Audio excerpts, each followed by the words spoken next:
When the United States declared independence in 1776, it entered a world already dominated by powerful nations.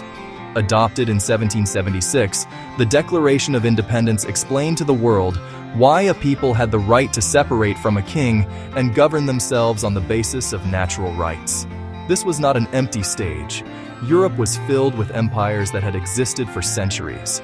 Britain ruled the largest global empire the world had ever seen.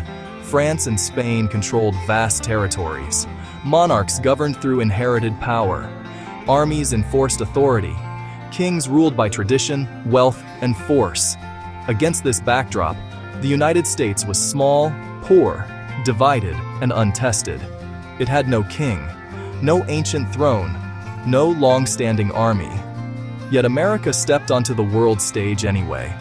America walked among giants not because it was powerful, but because it was different. What made America unusual was not its size or strength, but its foundation.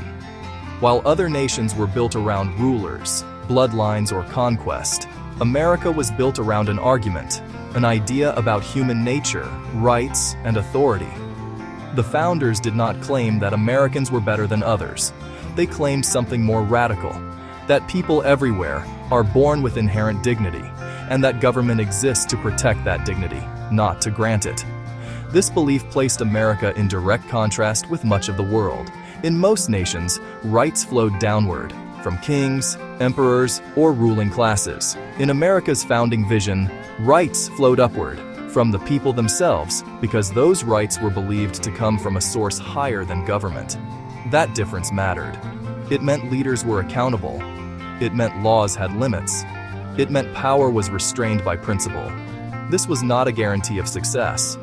In fact, it made survival harder. A nation built on consent must persuade its people. A nation built on force does not. Many observers expected the American experiment to fail. Some believed it would collapse into chaos. Others assumed it would eventually surrender to a strong ruler, as so many republics before it had. But America persisted, not because it avoided conflict, but because it argued through it. From the beginning, disagreement was not a weakness of the American system.